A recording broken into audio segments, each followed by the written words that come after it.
Ano nangyari sa'yo? Bakit may benda yung braso mo? Napalaban kanina. May nadaanan kasi kaming hardware na hinohold up eh. Sino naghatid sa'yo? Si Jojo, hindi ko na pinababa. Hinihintay na rin yun ng misis niya. Kaya pala, iba yung kaba ko kanina eh. Tapos nung tinatawagan naman kita, hindi ka sumasagot. Yun pala eh, may nangyayari na sa'yong masama. Si Jojo din ba ang naghatid sa'yo sa ospital? Oo, tsaka yung isa naming kasamahan. Okay ka na ba ngayon? Oo, huwag ka na mag-alala. Daplis lang naman to. Mabuti naman. Kumain ka na ba? Oo, bago kami umuwi, kumain na kami ni Jojo. Mabuti pa. Magpahinga na tayo. Kanina pa ako inaantok eh. Pinipigilan ko lang talaga ang sarili ko. Kanina pa nga kasi ako hindi mapakali. Oo, sige, susunod na ako sa'yo. Bakit? Ano pa bang gagawin mo? Wala naman. Wala naman pala eh. Halika nang matulog. Sigurado akong maaga ka na naman gigising. Sige na nga. 3 taon na kaming kasal ni Ricky. Sa iisang probinsya lang kami at sa isang barangay lumaki. Magkaibigan din ng mga pamilya namin. Katatapos ko lang noon mag-take ng licensure exam for teacher nang magsabi siya na kung pwedeng manligaw. Makalipas nga ang 2 buwan niyang panliligaw sa akin ay sinagot ko na siya. Si Ricky ng mga panahon naman na yon ay ganap ng pulis. Kung saan-saan siya nadedestino ng mga panahon na yon. Pero hindi naging hadlang yun sa aming pagmamahalan. Makalipas nga ang ilang taon bilang magkasintahan, nagpakasal na kami. Kaya nga lang hanggang ngayon hindi pa kami binibiyayaan ng anak. Habang magkasintahan kami, nagtuturo naman ako sa pampublikong paaralan sa mismong barangay namin. Pero dahil sa hindi naman talaga pagtuturo ang bukasyon ko, hindi rin ako makatagal. Hindi kasi ang kursong ito ang gusto ko noon. Dahil mahirap lang kami at iginapang lang ng aking mga magulang ang pag-aaral ko. Napilitan na rin akong tapusin ang kursong kinuha ko. Sa kasamaang palad nga lang bago kami ikasal ni Ricky noon, sabay na nasawi ang mga magulang ko sa isang aksidente. Oh, bakit bumangon ka na agad? Ang aga pa naman. Hindi na ako makatulog eh. Ipagtitimpla muna kita ng kape. Hindi pa kasi ako nakakatapos magluto eh. Ayos lang, hindi pa naman ako nagugutom eh. Kumusta na sugat mo? Sumasakit pa ba? Medyo kumirot nga. Mamaya pagkatapos kumain, iinuman ko na lang ng gamot. Ilang araw ka nga palang hindi papasok. Ngayong araw lang. Bukas kailangan ko na mag-report sa presinto. Sigurado ka bang kaya mo na magtrabaho? Oo naman. Tsaka wala pa akong 1 taon dito. Ayoko naman na isipin ng mga kasamaan ko tatamad-tamad na ako agad. Alam naman nila na nasugatan ka sa engkwentro kahapon. Maiintindihan naman siguro nila yun. Daplis lang naman to, malayo sa bituka. Kaya makakapag-duty pa rin naman ako. Hay, sige. Kung hindi ka pa papipigil eh. Sa susunod mag-iingat ka na lang. Sa klase ng trabaho ko kahit anong ingat namin, kapag oras na talaga, oras na. Kayo talagang mga pulis? Pare-pareho na lang kayo ng sinasabi. Masyado ka namang seryoso. Siyempre, nag-aalala ako sa'yo. Tuwing lumalabas ka ng bahay, grabe ang kaba ko. Ayoko lang ipahalata dahil tiyak naman nasasabihin mo na hindi pa ako nasanay. Ayaw mo bang magturo ulit? Para mabaling naman sa ibang bagay ang atensyon mo. Alam mo naman na hindi ko talaga gusto ang magturo. Baka maghanap na lang ako ng ibang mapapasukan. Kahit na ano pang desisyon mo, susuportahan kita. Mag-1 taon pa lang kami sa lugar na yun. Nang mailipat na naman ng destino si Ricky, sumama na ako sa kanya. Sabi kasi ng hepe nila baka abutin ng ilang taon sa lugar ang asawa ko. Sakto namang wala na rin akong trabaho noon. Malayong probinsya ang nilipatan namin. Kahit mag-1 taon na kami sa lugar, hindi ko pa rin makagamayan ang pamumuhay doon.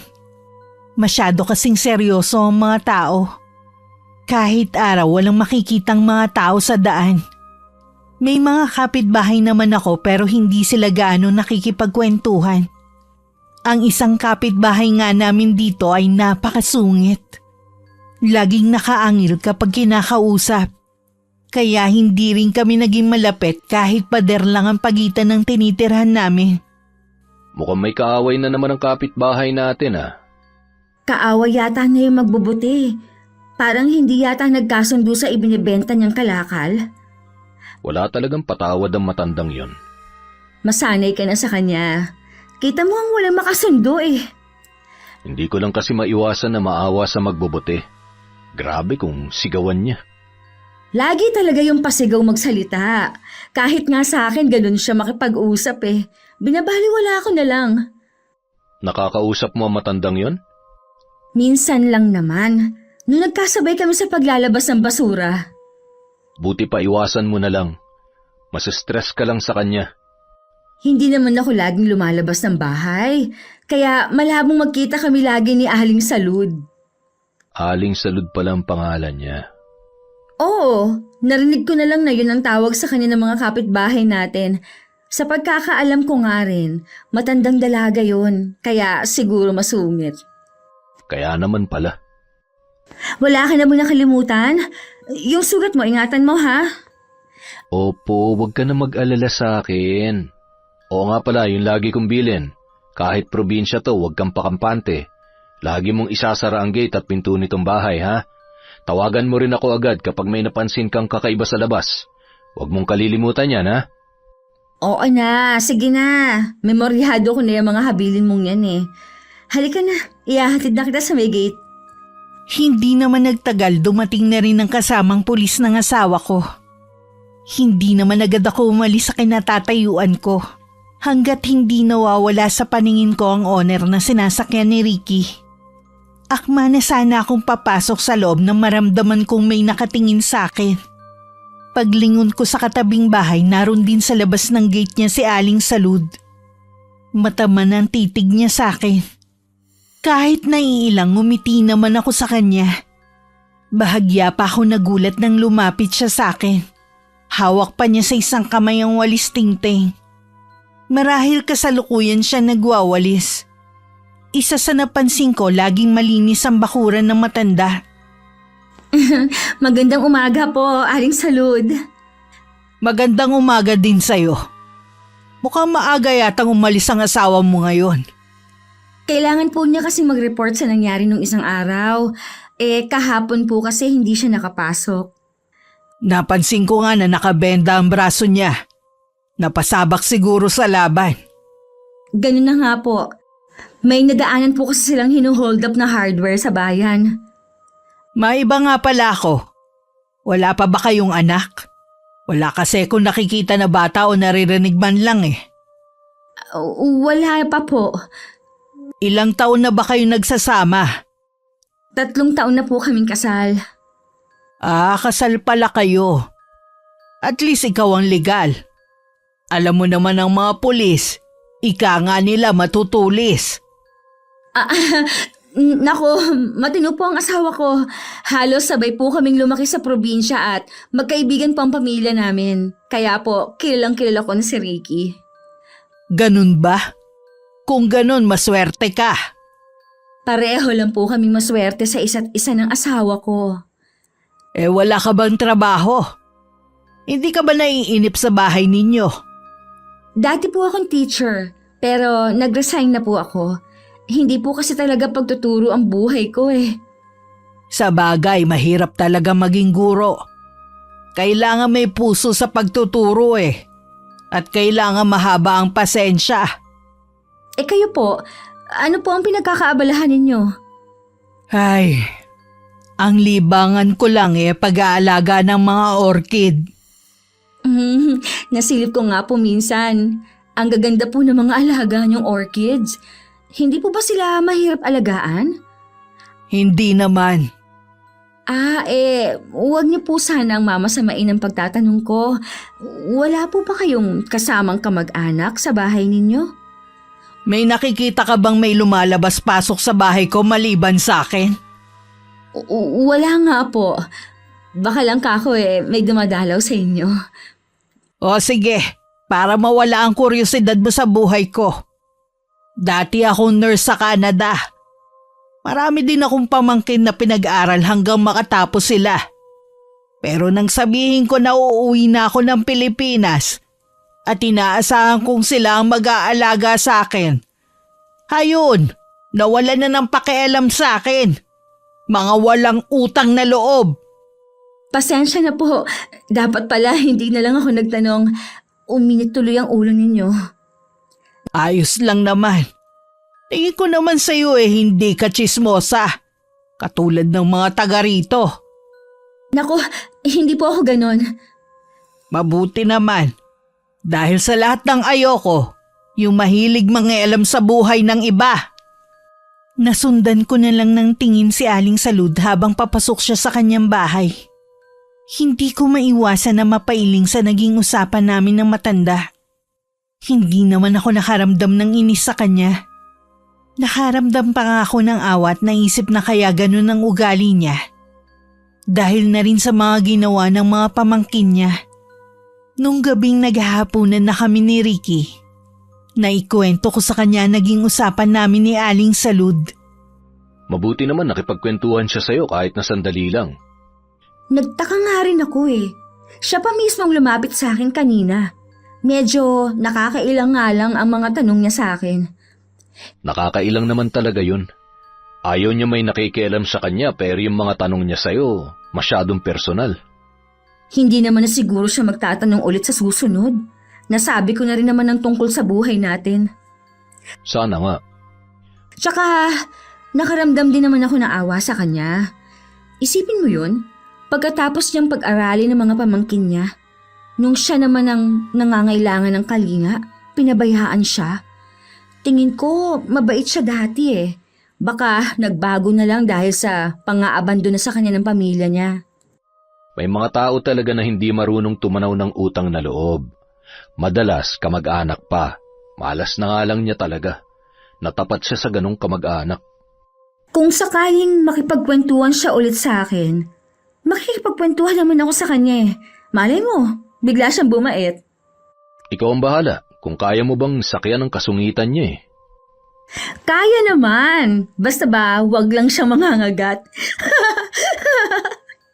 Pero lumipas na lang ang ilang linggo. Hindi na ulit nasundan ang pakikipag-usap ni Aling Salud sa akin.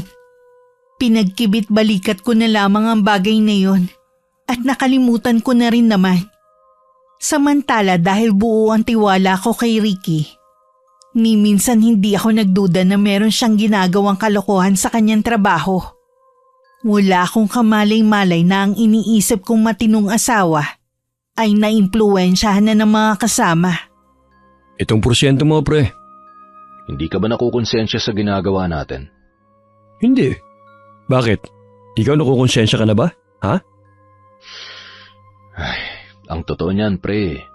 Pakiramdam ko wala na tayong pinagkaiba sa mga hinuhuli nating mga kriminal. Ngayon ka pa na konsensya.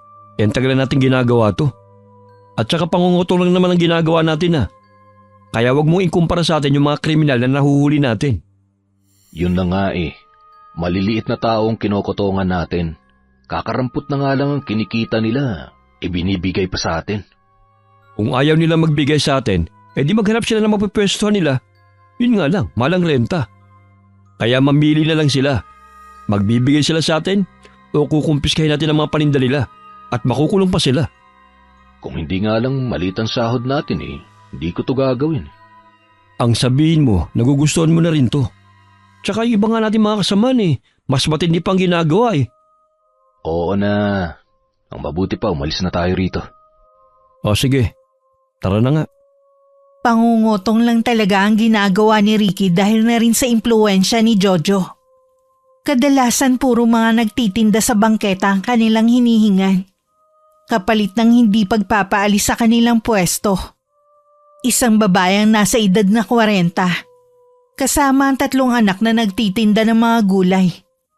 Nilapitan yun ni Jojo at hiningan ng mas malaking halaga. Dahil umano sa ilang araw na hindi pagbibigay. Parang awa niyo na po, sir. Huwag niyo na po muna akong hingan ngayong araw. Sunod-sunod po nagkasakit ang mga anak ko. Wala pa po kaming benta ngayon eh. Wala akong pakialam. Ang importante sa amin ang kasama ko. Ang obligasyon mo sa amin. Nakikiusap po ako sa inyo. Kahit ngayon lang po. Mabawi na lang po ako sa susunod, sir. Hindi ka pa talaga makaintindi, ha? Akin na ngayon! Huwag po! Ibalik niyo po ang bag ko, sir! Sinungaling ka rin no? Sabi mo sa amin wala kang pera. Ano to, ha? Ibalik niyo po yan! Pabili yan ng gamot ng anak ko! Hiniram ko lang po yan sa kapitbahay namin, sir! Maawa na po kayo! Akin na to! Magtinda ka na lang ng gulay kapalit ng pera na ito! Akin na po yan, sir! Ibalik niyo po sa akin yan! Huwag mo nga akong mahawak-hawakan, ha? Tatamaan ka na talaga sa akin! Pre, wag. Babae pa rin yan. Hindi tamang saktan mo. Nagmamatigas eh. Ang mabuti pa, umalis na tayo rito. Sa iba naman tayo manghingi. Mabuti pa nga. Ikaw sa susunod tatamaan ka na sa akin. Kapag nagmatigas ka pa ulit. Pasalamat ka, pinigilan lang ako ng kasama ko. Sasama ninyo! Wala kayong mga konsensya! May araw din kayo! Talaga bang hindi ka titigil babae ka? Tama na yan. Hayaan mo na siya. Umalis na tayo rito. Nakakakuha na tayo ng atensyon ng mga tao eh. Nanggagalaiti pa rin sa galit si Jojo kahit nakasakay na sila sa owner niya. Nadaanan pa nila ang babae at ang mga anak nito. Napasulya pa si Ricky sa kanila at ganun din ang babae. Iniiwas na lang niya ang tingin sa kanila. Hindi niya kasi maiwasan na makaramdam ng awa. Nang araw na yun malaki-laki rin ang pinaghatian nila ni Jojo. Kaya naisipan nilang bumili ni Ricky ng lechon manok sa dinaanan nila. Puro na lang kasi gulay at isda ang nadadatan niyang ulam sa bahay. Naisip niya para maiba-iba naman. Buti nag-chat ka ng maaga. Magluluto na sana ako ng ulam eh. Para maiba naman ang ulam natin ngayon. Alam ko, paborito mo yan eh. Kaya hindi na ako nag-isip ng ibang ulam. Teka, hindi mo pa naman sahod May extra pera ka pala dyan? Ha? Paano naman ako magkakapera eh? Ikaw ang humahawak ng ATM ko. At ikaw din ang nagbibigay ng allowance ko. Saan ka pala kumuha ng pambili nito? Ang totoo niyan, libre yan ni Jojo. Tinanong niya kasi ako kanina kung anong gusto ko. Sabi ko nga, lechon manok na lang eh. Bakit ka naman niya nilibre? Anong meron? Hindi ko alam. Ganun kasi yun si Jojo eh. Kapag masaya, mahilig man libre. Ganun ba? Nakakatuwa naman si Jojo. Sa bagay. Matagal na nga pala kayo magkaibigan. Mabait talaga yun. Sige na, maghain ka na. Kanina pa ako gutom eh. Maupo ka na dyan. Magsasandok na ako ng kanin. Kahit nakakaramdam ng sundot ng konsensya si Ricky, ipinagpatuloy pa rin niya ang masamang ginagawa kasama ni Jojo. Ako naman kampante lang sa bahay. Nag-iisip din naman ako ng pwedeng pagkakitaan. Pero dahil nga nasa probinsya kami, hirap akong makahanap ng mapapasukan trabaho. Minsan nagkausap kami ng kapatid ko. Pinayuhan niya ako na mag-tutor na lang sa mga bata sa lugar namin. Nung una ayoko sana. Pero nakumbinsi rin naman niya ako. May malapit na mini grocery store sa amin. Mabait ang may-ari nun. Kaya sa kanya ako nagsabi na kung merong gustong magpa-tutor, puntahan lang ako sa bahay namin. Nagustuhan naman yun ni Ricky para daw hindi na ako aalis ng bahay at hindi rin ako maiinip. Tingin ko kasi mahihirapan ka talaga maghanap ng trabaho sa lugar na to. Kaya nga nakumbinsi ako ng kapatid ko. Pwede ko naman gawin ng libangan ng pagtuturo. At least, isa lang ang tuturuan ko kung sakali. Inaalala din kasi kita kapag nasa trabaho ko. Hindi ka na nga sanay sa ganitong lugar tapos wala ka pang ginagawa dito sa bahay. Oo nga eh. Buti sana kung meron akong nakakausap man lang. Hindi na ba ulit nakipag-usap sa'yo si Aling Salud? Nako, hindi na. Nakikita ko naman siya sa labas. Minsan pa nga sa grocery store pero tinatanguan lang ako. Ibang klase rin talagang matandang yun, no? Ang hirap talagang intindihin. Hayaan na lang natin siya. Kung sa pag-iisa ba siya nakakakuha ng kapayapaan eh. Hindi naman niya tayo piniperwisyo. Ay, tama ka dyan. Mayroon nga dyan, sakit na talaga ng ulo. Napansin ko nitong mga nagdaang araw eh. Parang malalim lagi ang iniisip mo. May problema ba sa trabaho? Lagi namang may problema eh. Iba't ibang klase nga lang. Minsan, mismong sarili namin ang kalaban. Anong ibig mong sabihin? Ay, kalimutan mo na yung sinabi ko. Itong pinili kong propesyon eh. Dapat lang napanindigan ko. Basta, kapag meron kang mabigat na dinadala, huwag kang mag-aatubili na magsabi sa akin. Asawa mo ko. Natural lang, dadamayan kita. Alam ko naman na lagi kang nandyan para sa akin. Kahit noon pa. Alam kong merong bumabagabag kay Ricky, pero ayoko naman siyang piliting magsabi. Kilala ko kasi siya na kapag kaya niya ang problema, hindi siya nagsasabi sa akin. Nang mga sumunod na araw, bumalik na rin naman agad ang pagiging masigla at masayahin ni Ricky. Kaya nawala na rin ang pag-aalala ko sa kanya. Meron na rin akong tinuturuan na batang lalaki na nasa 7 taong gulang. Sa kabilang kanto lang ang bahay nila. Tuwing hapon pagkatapos ng klase niya sa bahay na siya hinahatid ng nanay niya. Medyo mahina pa kasi magbasa ang bata. Kaya gusto ng nanay niya na tutukan ko sa pagbabasa. 1 oras lang naman ang pagtuturo at mula Lunes hanggang Biyernes. Hinatid ko pa ang bata sa may gate. Sakto namang dumating na rin ang sundo niya. Dahil nasa bata ang atensyon ko, hindi ko na malayan na palapit pala sa akin si Aling Salud. Nagtuturo ka na pala ngayon. Kayo po pala, Aling Salud. Ano po sabi niyo? Sabi ko, nagtuturo ka na pala. Akala ko ba ayaw mo ang propesyon na yan? Ang ayaw ko lang po yung papasok ako sa eskwelahan araw-araw. Tsaka, malayo naman po yun sa pag-tutor. Isa lang naman po ang tinuturuan ko. Sa bagay nga, mas mahirap magturo sa maraming bata. Kumusta na po kayo? Ngayon lang po tayo nakapag-usap ulit Naging abala rin kasi ako eh. Tsaka, ayoko rin naman makaabala sa'yo. Hindi naman po kayo abala sa akin. Tsaka, natural lang naman na sa magkapitbahay ang nag-uusap. Depende siguro sa kapitbahay. Aaminin ko na, hindi ako mahusay na kapitbahay. Tingin ko naman po okay naman kayo maging kapitbahay. Talaga ba? Aba, ikaw lang ang nagsabi niyan sa akin. Minsan po pwede kayong pumunta sa bahay. Hapon naman po kasi ako nag-tutor. Sige, kapag wala akong ginagawa. Paano, may gagawin pa ako sa loob ng bahay? Tsaka na ulit tayo magkita, ha? Kahit tinanggap pa ni Aling Salud ang paanyaya ko na pwede siyang pumunta sa bahay, hindi naman talaga ako lubos na naniniwala na pupunta nga siya. Lalo na nang lumipas ang 1 linggo mula nang kami makapag-usap. Isa rin sa napapansin ko kay Ricky, lagi siyang may dalang pasalubong sa akin. Kapag tinatanong ko naman siya, lagi lang niyang sagot sa akin na iipon niya ang perang binibigay ko sa kanya.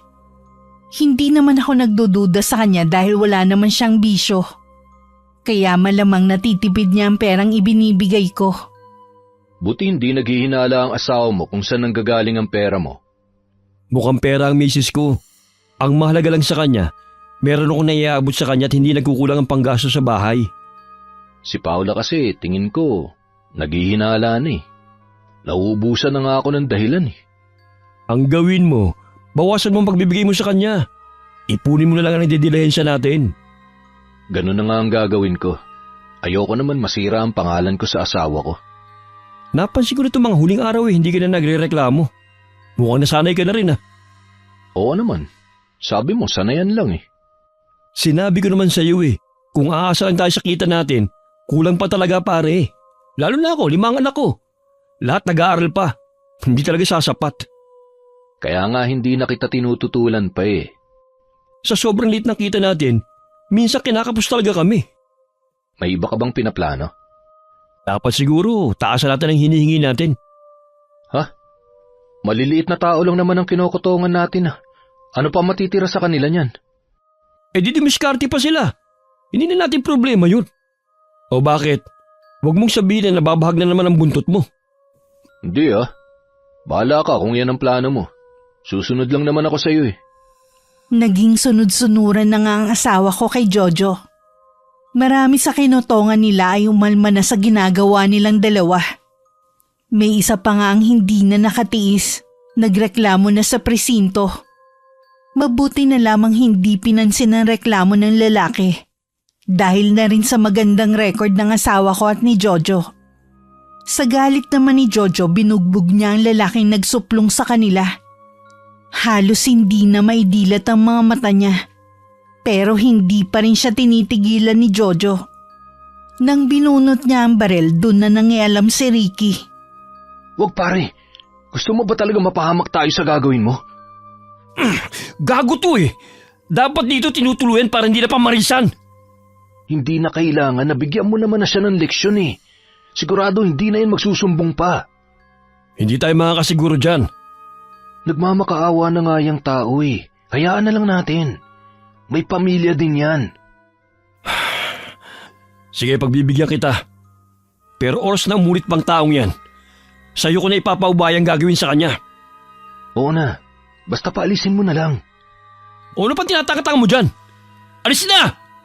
Buti na lang hindi pinaniwalaan ang sumbong niya. Dahil kung hindi, siguradong tanggal tayong dalawa sa serbisyo. Tama lang yung ginawa ko sa tarantadong yun. Para matakot din ang iba na magsumbong. O paano? Ihatid mo na ako. Mamaya na pare. May bagong bukas na biraw sa kabilang barangay. Pumunta muna tayo.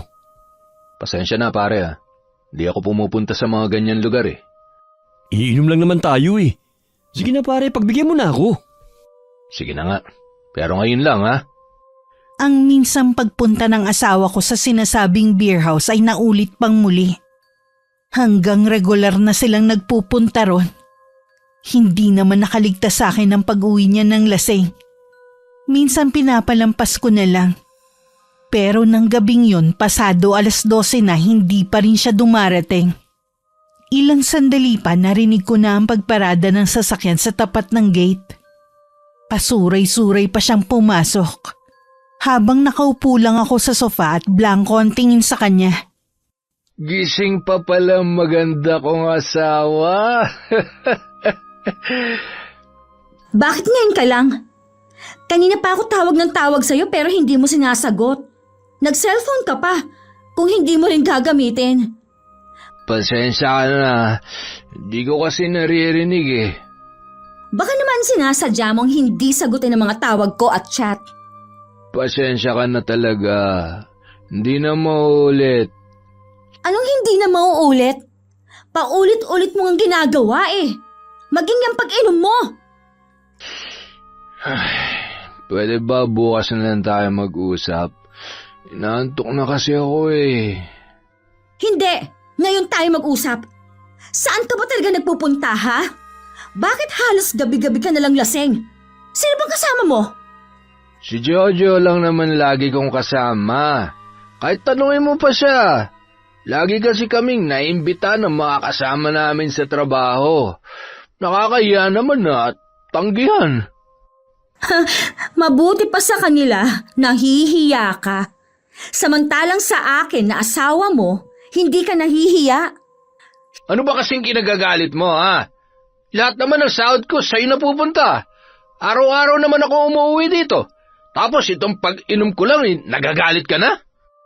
Hindi lang yung pag-inom mo gabi-gabi ang kinagagalit ko. Pati yung pagsisinungaling mo kung saan ka talaga galing. Di ba sinabi ko na sa'yo kung saan ako galing? Bakit ba parang hindi ka na naniniwala? Hindi talaga! Dahil paano mo ipaliliwanag ang lipstick dito sa t-shirt mo, ha? Sigurado na hindi sa akin yan. Dahil kahit kailan, hindi ako nagli-lipstick ng ganyang kulay. Paula, hayaan mo ako magpaliwanag. Niloloko mo ba ako, ha? Kailan pa? Sino ang babae mo, Ricky? Wala akong ibang babae, maniwala ka sa akin. Sinungaling ka talaga. Ito na ang ebidensya. Itatanggi mo pa. Wala nga akong ibang babae. Ikaw lang ang mahal ko, maniwala ka. Siguro nakuha ko yan sa beer house na pinuntahan namin ni Jojo. Ano? Pumupunta ka ng beer house? Pampalipas oras lang naman ang pagpunta namin doon.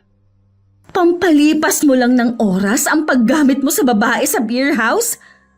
Wala akong inilalabas na babae doon, maniwala ka. Umiinom lang ako. Sa tingin mo kaya maniniwala ako sa'yo? Paano mo naaatim na pumupunta ka doon tapos uuwi ka dito at tatabi ka sa akin? Paula naman, sinabi ko nang umiinom lang ako doon. Dito ka matutulog sa sala. Ayaw kitang makatabi. Paula naman. Paula! Buksan mo tong pinto, Paula! Bad trip naman oh. Kapag minamalas ka talaga, ay! Napapasabunot na lang sa sariling buhok si Ricky habang nakatingin sa nakasaradong pinto ng kwarto namin. Makailang beses din niya akong tinawag at kinalampag ang pinto pero hindi ko binuksan yun. Kinabukasan sinadya ko ring hindi bumangon para ipagluto siya ng pagkain. Nang masiguro kung wala na siya, tsaka lang ako lumabas ng kwarto namin. Dahil wala rin naman akong ganang kumain, minabuti ko na lang maglinis sa labas. Gusto ko rin kasing makasagap ng sariwang hangin.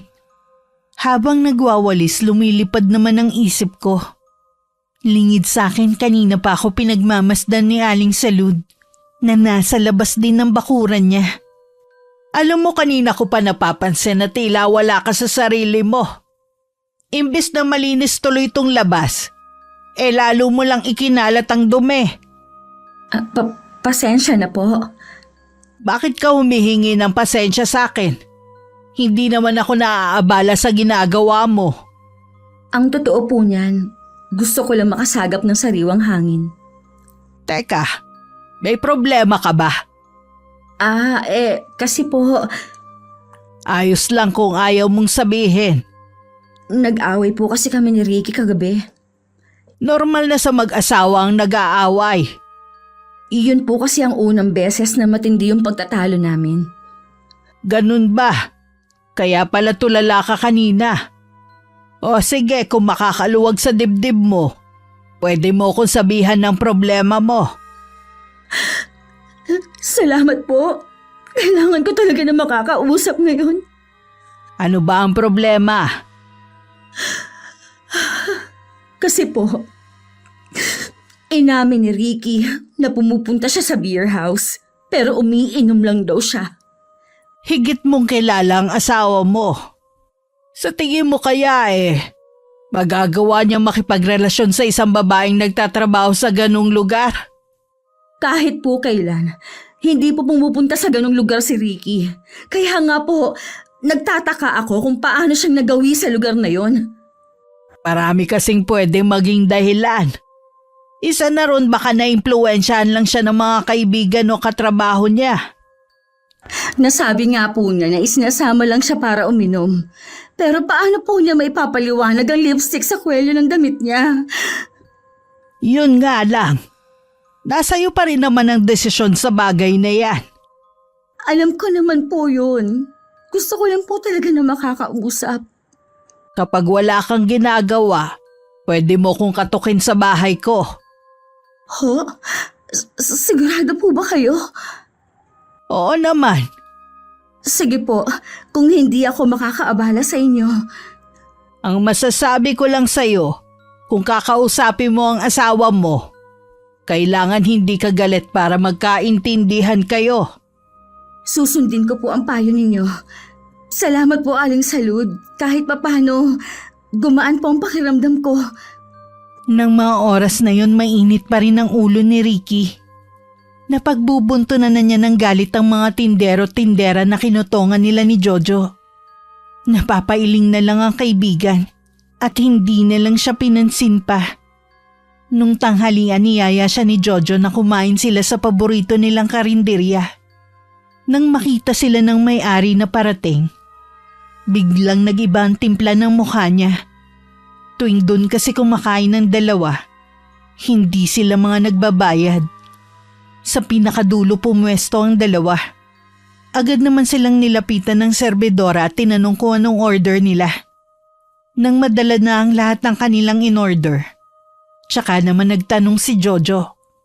Ano bang problema mo, pare? Kanina ko pa kasi napapansin na mainit ang ulo mo. Nag-away kasi kami ni Paula kagabi. Ha? Ano naman ang pinag-awayan nyo? Nalaman niya kasi yung pagpunta natin sa beer house. Paano naman nalaman ng misis mo? Nakita niya yung mantsa ng lipstick sa kwelyo ng damit ko. Kaya naman pala eh. Matindi ba naging pagtatalo nyo? Oo, yun ang kauna-unahang pagtatalo namin na matindi, pare. Palamigin mo muna ang sitwasyon tsaka mo suyuin. Bilhan mo ng regalo o di kaya bulaklak. Kilala ko si Paula, hindi yun nasusuhulan. Eh yun nga lang. Eh paano yan? Baka may part 2 pa yung pag-aaway nyo mamaya.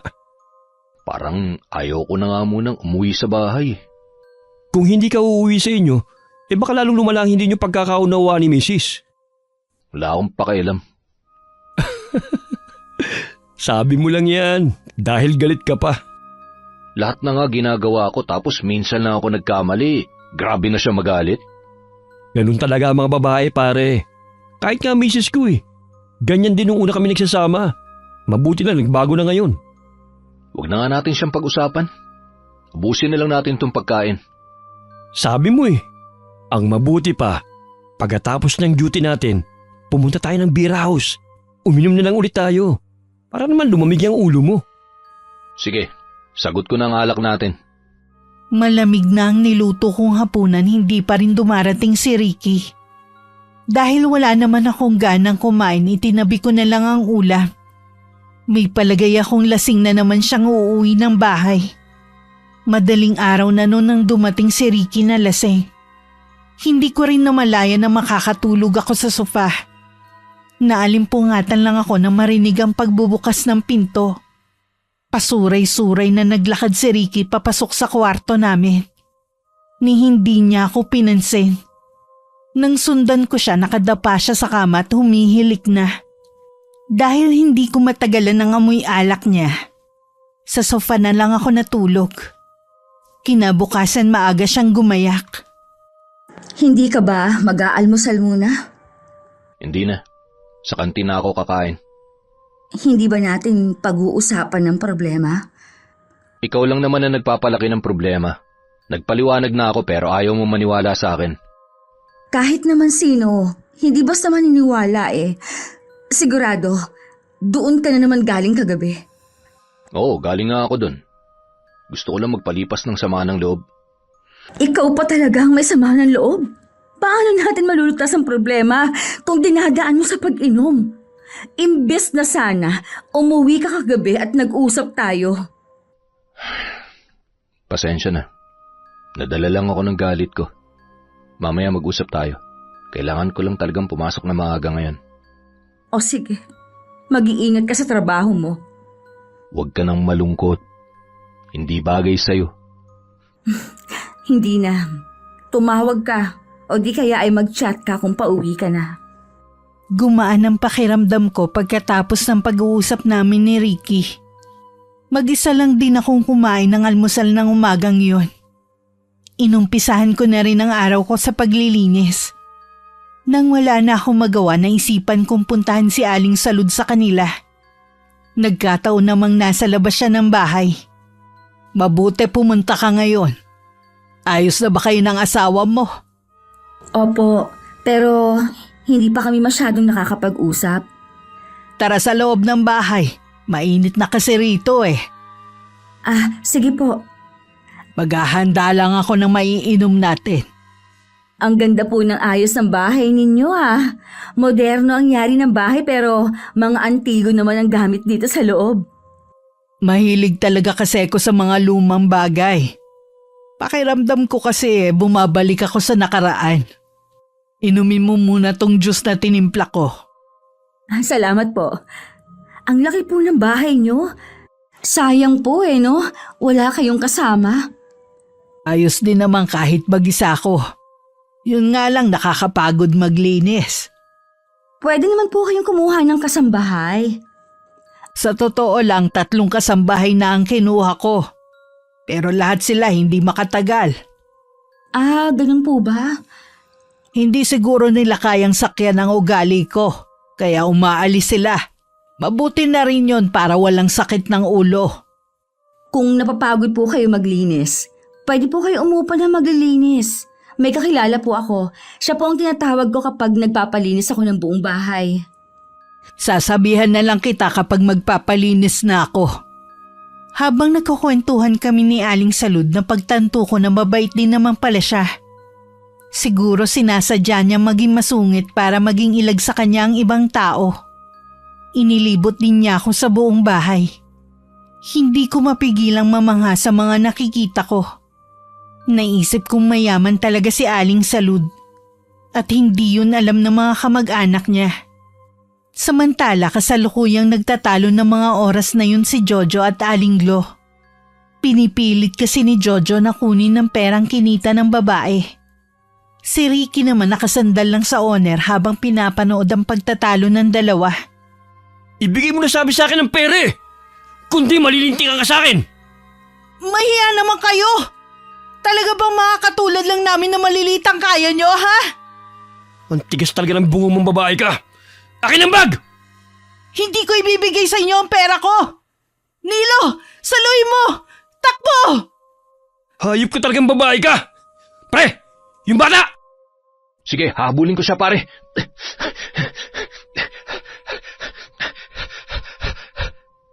Buisit ka talagang babae ka! Humanda ka sa akin pati anak mo! Kapag nahuli ko siya! Ano gagawin mo? Bumalik ka rito! Huwag mo sasaktan ang anak ko! Hinabol ni Aling Glo si Jojo habang tumatakbo. Hanggang makarating sila sa intersection. Nakahinto ang mga sasakyan at maraming taong nakikiusyoso.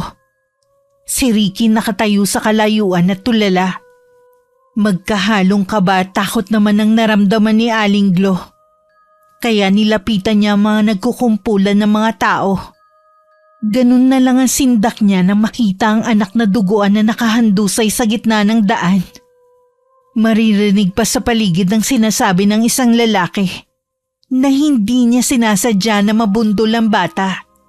Bigla na lang daw kasing tumawid dito. Nilo! Anak ko!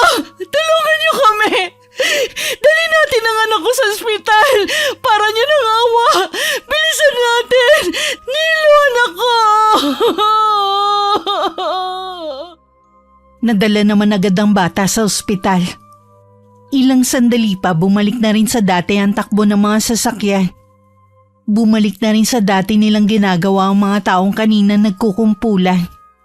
Dahil naroon ang dalawa sa lugar, sila na rin ang gumawa ng investigasyon. Pinalabas ni Jojo na mandurukot ang bata. May dinukutan daw si Nilo kaya hinabol nila. Yun ang dahilan kung bakit nasagasaan siya. Bakit kailangan yun ang ilagay mo sa report pare? Hindi naman totoong mandurukot yung bata. Eh anong gusto mong ilagay ko ha? Hinahabol natin yung bata dahil kinukutungan natin? Mag-isip ka nga. Tayo mapapahama kapag sinabi natin ang totoo. Paano kung pumunta sa presinto yung nanay ng bata? Kahit pumunta siya, hindi naman siya paniniwalaan. Illegal vendor siya. Baka siya pa ang makasuhan. Pwede naman nating sabihin na ilang beses na natin pinapalis, pero nagmamatigas. Hindi ko kasi maiwasan na maawa eh. Kahit ano pang sabihin mo, may kasalanan pa rin tayo sa nangyari sa bata. Hindi ka man lang ba nakukonsensya? Kalimutan mo na ang nangyari. Tapos na yun. Wala na tayong magagawa. Hindi na natin maibabalik ang buhay ng bata. Hindi ganun kadali ang sinasabi mo, pre. Ay naku, bahala ka na nga. Basta itikom mo lang yung bibig mo. Walang dapat makalam sa totoong nangyari. Katatapos ko lang magluto ng hapunan nang dumating si Ricky. Pagkakita ko pa lang sa kanya, masasabi ko na agad na may mabigat siyang problema. Habang nasa kusina ako, nagpaalam muna siyang papasok sa kwarto namin. Magpapalit lang daw muna siya ng damit. Hinintay ko na lang siyang lumabas bago ko siya tinanong. May problema ba? Wala naman. Napagod lang ako kanina. Kilala kita. Alam kong hindi ka lang pagod. May mabigat kang pinagdadaanan. Kita mo nga, nakalimutan mo na yung bilin ko sa'yo na tumawag o mag-chat ka sa akin. Pasensya na. Nakalimutan ko nga. Maaga pa naman para maghapunan. Baka gusto mong pag-usapan muna ang problema mo. Medyo komplikado kasi. May namatay kasi kanina. Kaya pala apektado ka? Oo, mabuti pang wag na lang natin pag-usapan. Tsaka na lang siguro. Sige, halika nang kumain. Kahit nung kumakain na kami ni Ricky, tila malalim pa rin ang iniisip niya. Mula nga din noon, napapansin ko na hindi siya gaanong nakakatulog. Palagi ring malayo ang tingin niya. Tuwing tatanungin ko naman siya, lagi niyang sagot sa akin dahil lang sa trabaho niya. Binaliwala ko na lang yun at tinabala ang sarili ko sa pagtututor. 3 na kasi ang tinuturuan ko araw-araw. Minsan nagdidilig ako ng mga halaman na bigay ni Aling Salud nang mapansin ko ang isang babaeng nakatayo sa kabilang daan. Nung makita niya na nakatingin ako sa kanya, tsaka siya lumapit sa akin. Ngumiti naman ako sa kanya. May kailangan po ba kayo? Pagbabayaran ng asawa mo ang ginawa nila sa anak ko. Sinusumpa ko yan. Ano po ang ginawa ng asawa ko sa inyo? Sila ang dahilan kung bakit namatay ang pinakamamahal kong anak. Pagbabayarin ko sila ng mahal. Hindi ko po kayo maintindihan. Pakipaliwanag ho. Kung anong ginawa ng asawa ko sa inyo. Isang abusadong pulis ang asawa mo. Walang puso. Masaol pa sa isang hayop. Hindi niyo po kilala ang asawa ko. Wala kayong karapatan na pagsalitaan siya ng ganyan. Sino po ba kayo? Ikaw ang hindi nakakakilala sa asawa mo. Paglabas ng bahay niyo, alam mo ba ang ginagawa niya, ha? Ang mabuti pa po, umalis na kayo. Huwag kayong manggulo dito. Mas matindi pa sa naramdaman ko ang ipaparanas ko sa asawa mo. Hanggang siya na mismo ang humiling na tapusin na ang sarili niyang buhay. Sa takot ko, mabilis akong pumasok sa loob ng bahay namin. Sumilip pa ako sa labas ng bintana. Wala na ron ng babae. Naging palaisipan din sa akin ang sinasabi niya na si Ricky ang dahilan kung bakit namatay ang anak niya. Buong maghapon tuloy akong hindi mapakali. Nung dumating si Ricky, agad kong sinabi sa kanya ang tungkol sa babaeng pumunta sa bahay. Sinong babae? Hindi ko alam ang pangalan. Sabi niya, ikaw daw ang dahilan kung bakit namatay ang anak niya. Ano pa ang mga sinabi niya? Pagbabayarin ka raw sa ginawa mo. Sino ba yun? Totoo ba ang sinasabi ng babaeng yun? Hindi totoo yung sinasabi niya. Gusto kong malaman ang totoong nangyari. Sino ba yun? Ang totoo kasi niyan, hinahabol namin yung anak niya. May dinukutan kasi yung bata. Bigla siyang tumawid kaya nasagasaan. Kami ni Jojo ang sinisisi niya. Ginawa lang naman namin yung trabaho namin eh. Kasalanan naman pala niya eh. Siya yung nanay, hindi nagabayan ang anak niya. Baka naman hindi pa siya naniniwala naman durukot yung anak niya. Siguro dahil kami pa rin ang sinisisi niya. Mabuti na lang, marami ang nakakita sa pangyayari. Naiintindihan ko naman na nagluluksa siya sa pagkawala ng anak niya. Pero bakit kailangan ka pa niyang puntahan dito sa bahay para lang manggulo? Nakapagtataka nga kung paano niya nalaman ang address ko. Marami namang paraan eh. Malay mo, pinagtanong-tanong niya.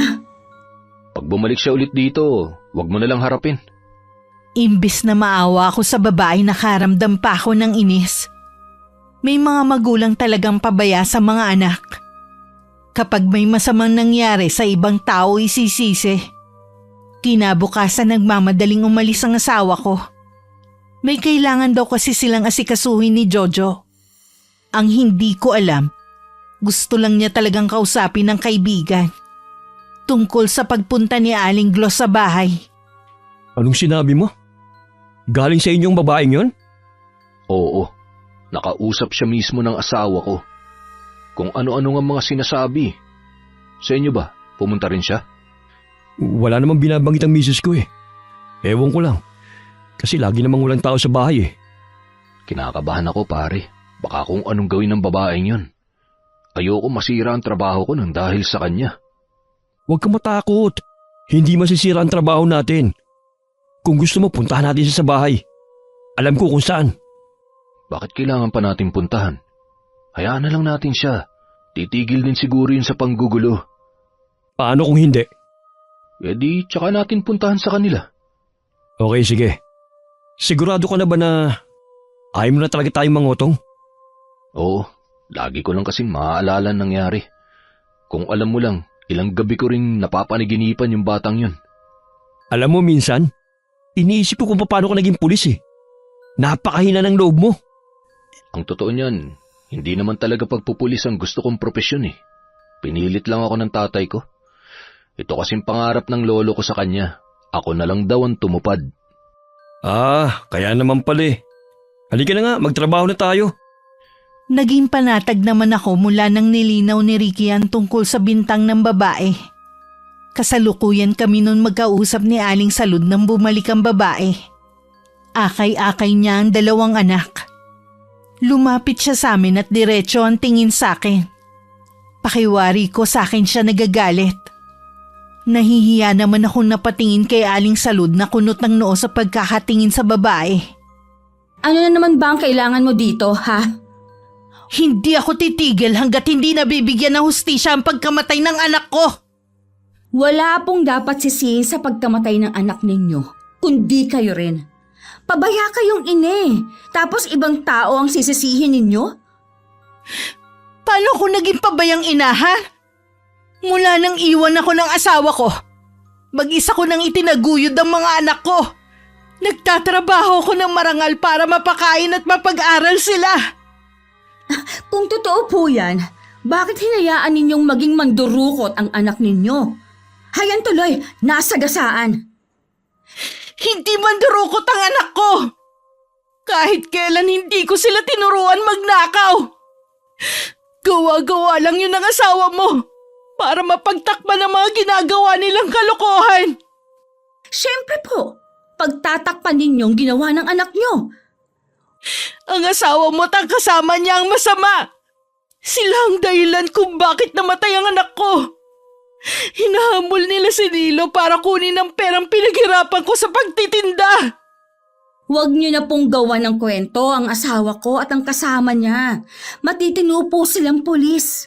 Ginagawa lang nila ang trabaho nila. Ipinagtatanggol mo siya dahil asawa mo siya.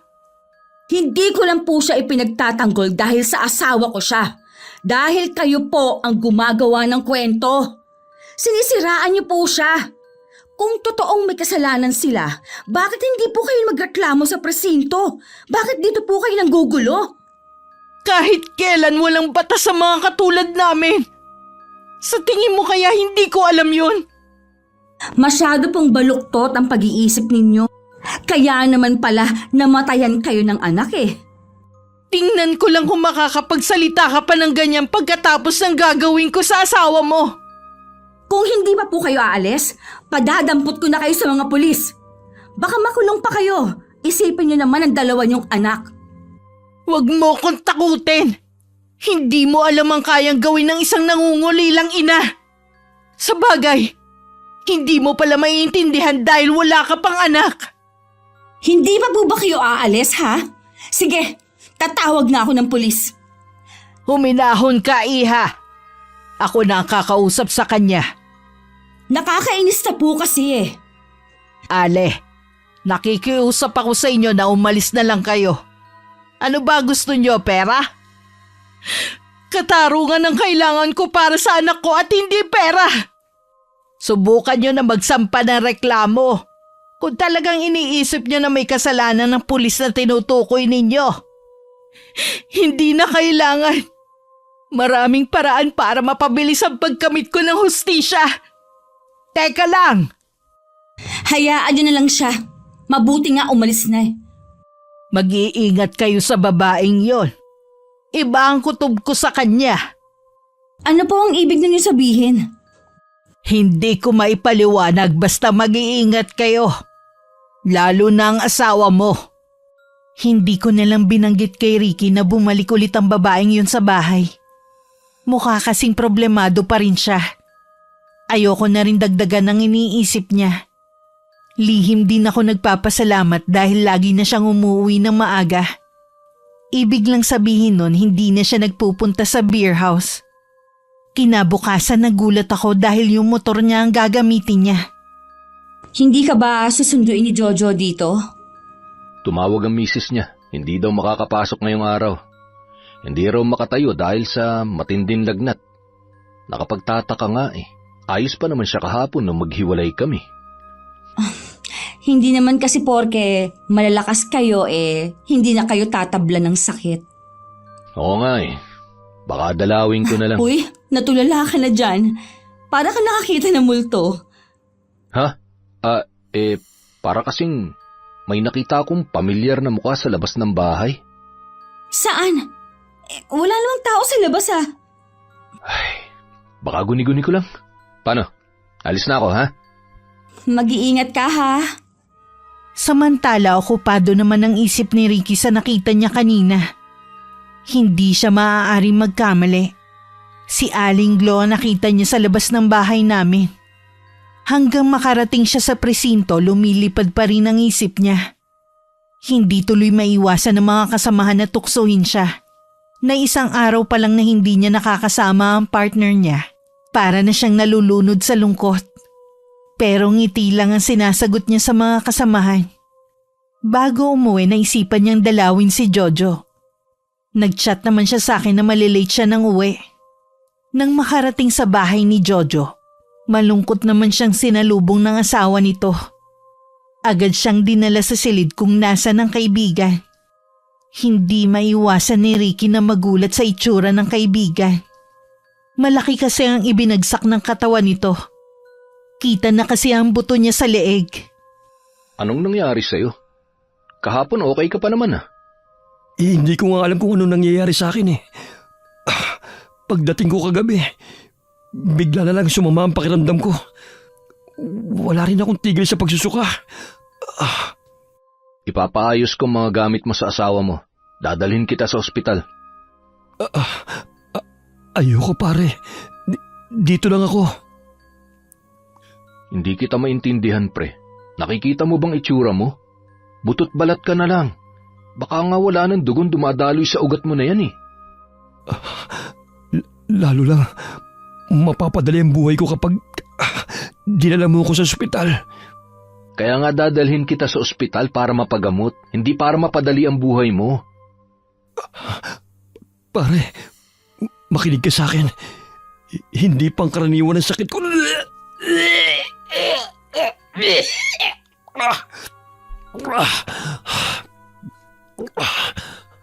Pare, totoo ba tong nakikita ko? May mga uod at alupihan sa suka mo? Mga buhay pa. Ano ba sakit mo?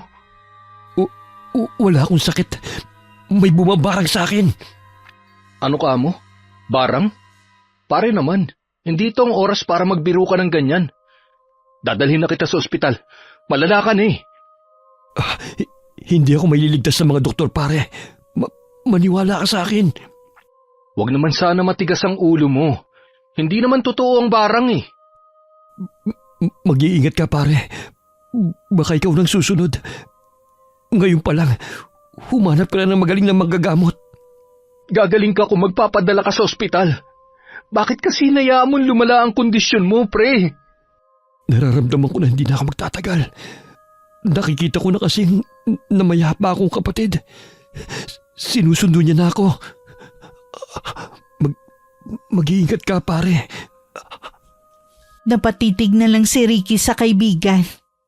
Umiiyak namang pumasok ang asawa ng lalaki at saka nilinis ang suka sa sahig. Paulit-ulit ring kinumbinsi ni Ricky ang kaibigan at ang asawa pero pareho sila ng desisyon. Nangako pa ang asawa ko na babalik kinabukasan para muling dumalaw. Ngumiti lang si Jojo at mahigpit pa siyang kinamayan. Walang kaalam-alam ang asawa ko na yun na pala ang huling sandali na makikita niyang buhay ang partner at kaibigan niya. Kinabukasan habang nag-aalmusal kami tumawag ang asawa ni Jojo para ipaalam na pumanaw na ang lalaki. Kahit ako hindi makapaniwalang wala na ang kaibigan ng asawa ko. May sakit ba si Jojo? Sabi mo lang masama ang pakiramdam niya. Wala siyang sakit. Hindi ko alam kung maniniwala ka sa sasabihin ko. Ano ba yon? Nung makausap ko si Jojo kagabi, sinabi niyang wala siyang sakit kundi may bumabarang sa kanya. Ano? Barang? Hindi naman yun totoo eh. Baka naman may sakit lang si Jojo na hindi natin alam. Araw-araw kami magkasama. Sa tingin mo kaya hindi ko mahahalata kung may sakit siya? Nung maghiwalay kami nung gabing yon, malakas at masigla pa siya. Pag uwi daw niya, wala nang tigil ang pagsuka niya na may kasama mga buhay na uod at alupihan. Paano mo ipapaliwanag yun? Kung totoo ngang binarang siya, sino naman ang gagawa nun sa kanya? Mayroon akong pinaghihinalaan. Siya lang kasi ang may motibo para gawin yun. Sabi din niya, mag-iingat ako dahil baka ako nang susunod. Ha? Bakit pati ikaw madadamay? Dahil magkasama kami sa lahat ng masamang gawain namin. Anong ibig mong sabihin? Meron ka bang itinatago sa akin? Naalala mo yung batang nabundol? Hindi totoo mandurukot yun. Kami may kasalanan kung bakit siya nasagasaan. Kung ganon, totoo lahat ng ibinibintang nung Alice sa inyo? Oo. Ipinagtanggol pa naman kita. Sabi ko, matino kayong pulis at siya, pabayang ina. Yun pala, totoo ang mga sinasabi niya. Patawarin mo ko, Paula. Hindi ko naman sinasadya na maging tiwaling pulis. Nadala lang ako. Bakit, Ricky? Bakit? Pinagsisisihan ko na lahat ng ginawa ko. Mula nang mangyari ang pagkakabundol dun sa bata, hindi na ulit kami nangotong ni Jojo. Yung Ali na yon, siya kaya ang bumarang kay Jojo? Tingin ko siya nga. Alam mo bang nagpunta siya ulit dito? Nagbanta na naman siya. Ayoko pang mamatay, Paula. Ayoko maranasan ang nangyari kay Jojo. Hahanap tayo ng solusyon. Kailangan mo lang magpakatatag. Manalig ka. Makakaya nating lampasan ito. Pinakremate na ng asawa ang labi ni Jojo. Sabi nito ang dami daw kasing lumalabas na insekto sa lahat ng butas ng katawan ng lalaki. Kaya nagpasya silang ipakremate na lamang siya. Bago kami umuwi, dumaan muna kami sa lugar kung saan nagtitinda si Aling Glo. Pero ayon sa mga napagtanungan namin, matagal nang hindi nagtitinda doon ang babae. Pinuntahan din namin ang bahay niya pero walang katao-tao. Hindi namin sigurado kung lumipat na ba sila ng bahay o may pinuntahan lang. Huwag kang mag-alala. Makikita rin natin si Ate Glo. Habang hindi natin siya natatagpuan, delikado ang buhay ko. Diba sabi ni Jojo, kailangan maghanap tayo ng magaling na albularyo. Maghahanap tayo. Sa panahon ngayon, wala ka nang makikita na albularyo. Baka mamaya mapeke pa tayo. Kailangan nating maging positibong mag-isip. Huwag kang padadala sa takot mo. Pilit kong nilalabanan ang nararamdaman ko. Kaya lang, nananaig pa rin ang matinding takot sa puso ko eh. Manalig ka lang. Walang mas makapangyarihan kundi ang may kapal. Kung alam ko lang na ganito ang mangyayari, hindi sana ako nagpadala kay Jojo. Kahit alam ko masama ang gagawin namin, nakinig pa rin ako sa kanya. Huwag mo nang sisihin si Jojo. Nagbayad na siya sa nagawa niya. Sa kauna-unahang pagkakataon noon ko lang nakitang umiyak si Ricky. Niyakap ko naman siya ng mahigpit. para kahit papano maibsan ang takot na nararamdaman niya. Nung gabing yon pareho kaming hindi makakain. Iniligpit ko na lang ang pinagkainan namin. Matutulog na sana kami nang makaramdam ng pananakit ng tiyan at balakang si Ricky. Matindi rin ang pananakit ng kanyang ulo. Muntik pa niyang iuntog sa pader kung hindi ko lang naagapan. Nawala rin naman agad ang pananakit ng kanyang ulo at tiyan.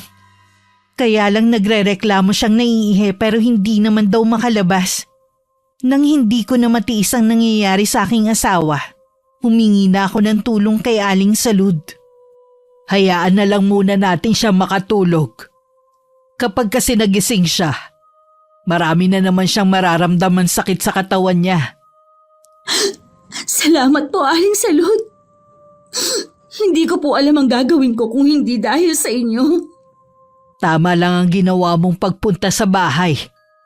Makakasama rin sa iyo ang sobrang pag-aalala. Ho? Huwag mong sabihin na hindi mo alam na buntis ka. Buntis ako? Oo nga pala. Hindi pa ako dinadatnan ngayong buwan eh. Sa dami ko kasing iniisip, hindi ko na napansin. Magpa-check ka sa doktor para makatiyak ka rin. At para malaman kung anong pag-iingat ang gagawin mo. Hindi ko po mauuna ang sarili ko hanggat nasa ganyang kalagayan si Ricky. Hindi ko po alam kung paniniwalaan niyo ako pero may bumabarang sa asawa ko. Alam ko yon, Iha. Unang kita ko pa lang alam ko na mayroong bumabarang sa kanya. Puno ng galit ang taong yon. Aling Salud, kaya niyo bang pagalingin si Ricky? Hindi ko may papangako sa iyo dahil hindi naman talaga ako ganun kagaling manggamot. Maaaring naman ako ang kakayanan ng ama ko sa panggagamot. Pero mahirap kalabanin ang poot ng isang ina.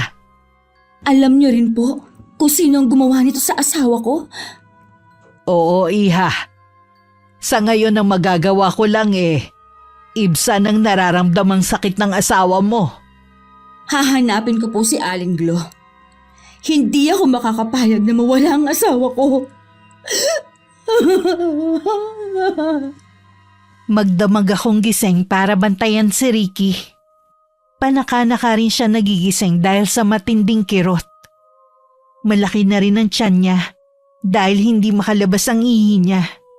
Sabi ni Aling Salud, hinarangan daw ng buhangin ni Aling Glo ang daluyan ng ihi ng asawa ko. Kaya kahit nakakaramdam na ng uhaw, hindi na lang siya umiinom. Awang-awa na ako sa kalagayan ng asawa ko. Sa ilang oras pa lang miserable na ang kanyang kondisyon. Iba na rin ang kulay ng balat niya. Nagbibitak-bitak na rin ang kanyang labi. Kinabukasan kahit wala pang almusal, pinuntahan ko na ang bahay ni Aling Glo. Pero walang tao doon. May nakapagsabi sa akin na baka daw lumipat na ng bahay. Dahil ilang araw na nilang hindi nakikita ang mag-iina. Ano po ang gagawin ko? Hindi ko po alam kung saan lumipat si Aling Glo. Baka sinadya niya magpakalayo-layo na lang. Huwag kang mawala ng pag-asa, Iha. Subukan mo ulit na hanapin siya. Magtanong-tanong sa lugar kung saan siya dati nagtitinda. Huwag kang sumuko, lalo't magkakaroon na kayo ng anak. Opo, hindi ako susuko. Tama yan, huwag kang panghinaan ng loob. Oh, nagigising na ang asawa mo. Huwag mong ipakita na umiiyak ka. Baka panghinaan din siya ng loob. Kumusta ang pakiramdam mo? Wala pa rin pagbabago. Pakiramdam ko, punong-puno ang tiyan ko. Parang may gumagalaw din sa loob.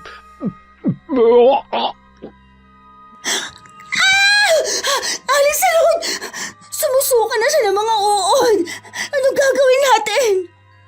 Huminahon ka lang, Iha. Ako na ang maglilinis.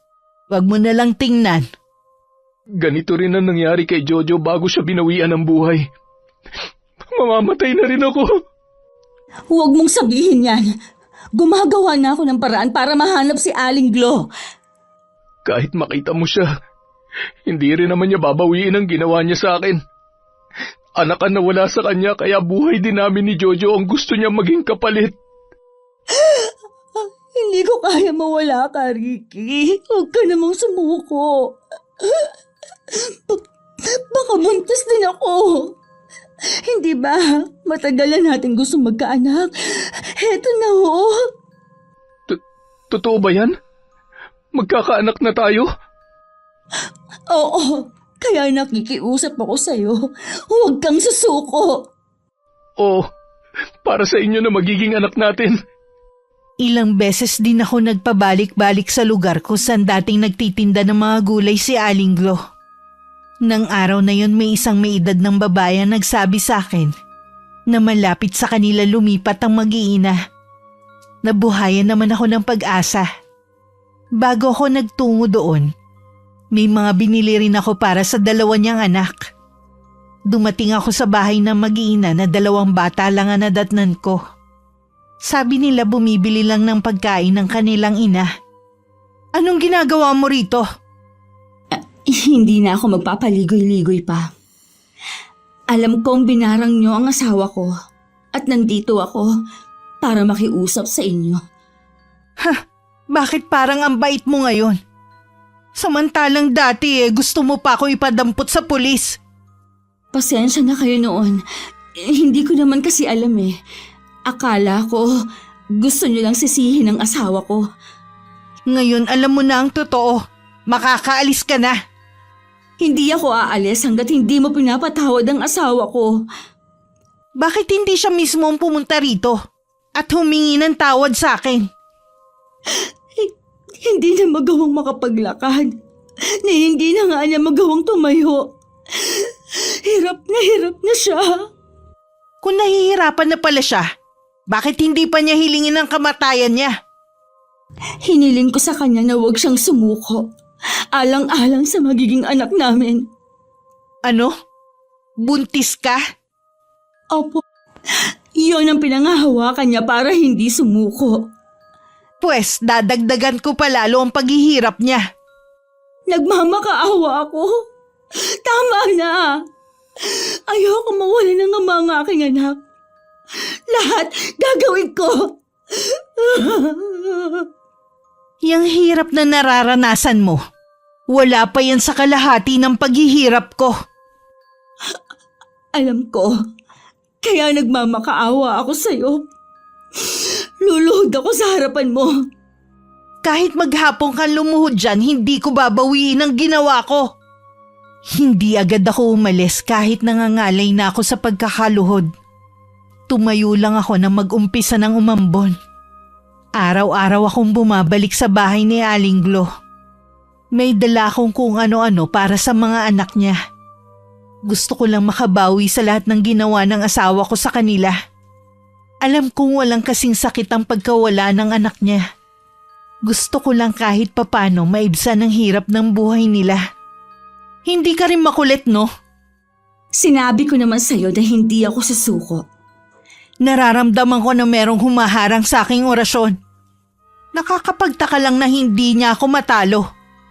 Ibig lang sabihin nun, mahina ang manggagamot na nakuha niyo. Hindi ako magsasawa sa pagmamakaawa sa inyo hanggat patawarin mo ang asawa ko. Huwag ka nang bumalik. Huwag mo na ring dalhan ng kung ano-ano ang mga anak ko. Ang asawa ko ang may sabi na dalhan ko ang mga anak mo ng mga pasalubong. Gusto lang daw niyang makabawi kahit sa kanila. Ibang klase ka rin, no? Kung kailan malapit na sa hukay, tsaka nagbabait-baitan ng asawa mo. Mabait naman talaga ang asawa ko. Naimpluwensyahan lang siya ng kaibigan niya na gumawa ng masama. Kahit ano pang sabihin mo, hindi na magbabago ang pasya ko. Kaya umalis ka na. Nung gabing yun, matindi ang pananakit ng tiyan ni Ricky. Sumisigaw na siya sa matinding sakit. Kahit si Aling Salud wala na rin magawa.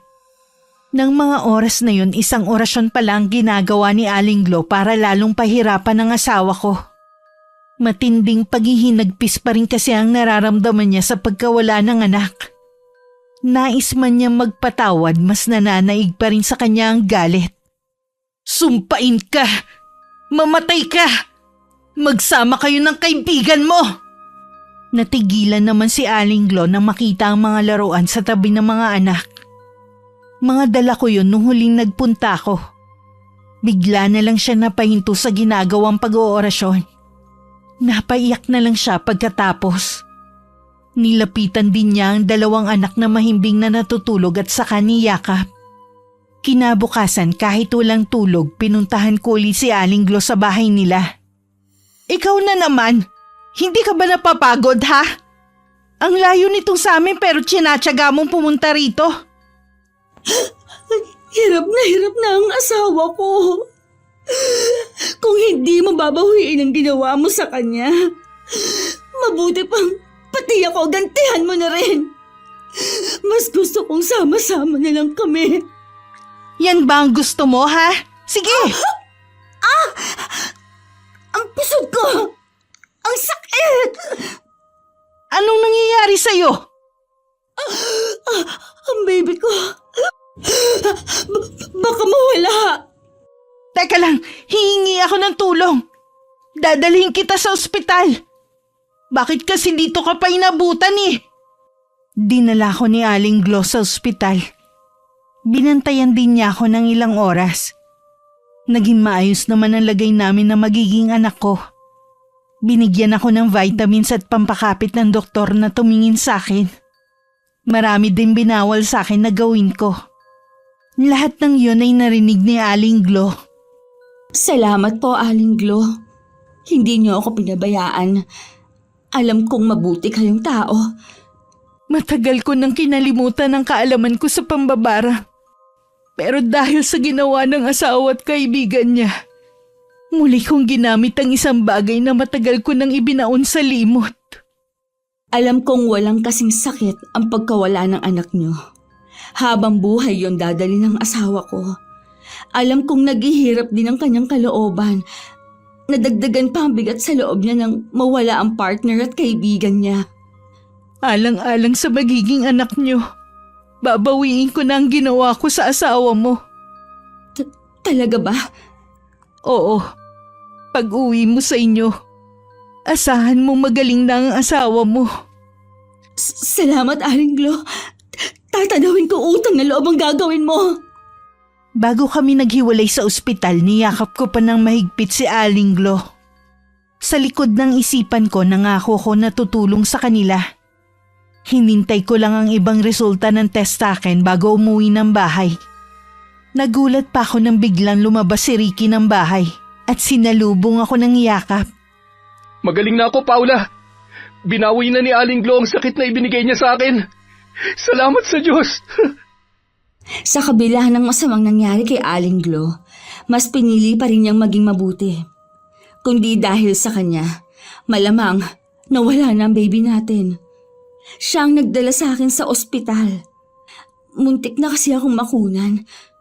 Gusto ko ring humingi ng kapatawaran sa kanya at magpasalamat. Kailangan nating bumawi sa kanya at sa mga anak niya. Hindi mo man mabayaran ang nagawa mong kasalanan. Kahit sa mga bata na lang tayo bumawi. Gusto ko silang tulungan sa abot ng makakaya ko. Itutuwid ko rin ang lahat ng pagkakamali kong nagawa. Pangako yan. Ipinagtapat ni Ricky ang tunay na nangyari sa pagkamatay ng anak ni Aling Glo sa kanilang hepe. Maging ang mga katiwalian na ginawa nila ng partner niya. Dahil doon tinanggal sa trabaho ang asawa ko. Magkaganon man, maluwag sa dibdib niyang tinanggap yun. Hindi naman makapaniwala si Aling Glo sa ginawang yun ni Ricky. Napaiyak na lamang siya. Kasalukuyan siyang nagtatrabaho kay Aling Salud bilang kasambahay. Siya na rin at mga anak niya ang nakatira sa bahay na inalisan namin ng asawa ko. Ginawa namin yun para mabigyan ng maayos na tirahan ng mag-iina. Labis din ang pasasalamat namin kay Aling Salud na nagbigay ng trabaho kay Aling Glo para hindi na niya kailangan magtinda sa bangketa kasama ang mga anak. Bumalik na rin kami sa probinsya ni Ricky. Balak naming magnegosyo gamit ang perang naipon namin. Mula nang nakaranas ng pambabarang ang asawa ko, mas lalo siyang lumapit sa Panginoon. Wala rin kaming pinagkwentuhan na mag-asawa sa totoong nangyari. May mga bagay kasi na hindi na kailangan pang ikwento sa iba. Sinabi lang namin na gusto namin ng simple at tahimik na buhay. Wakas,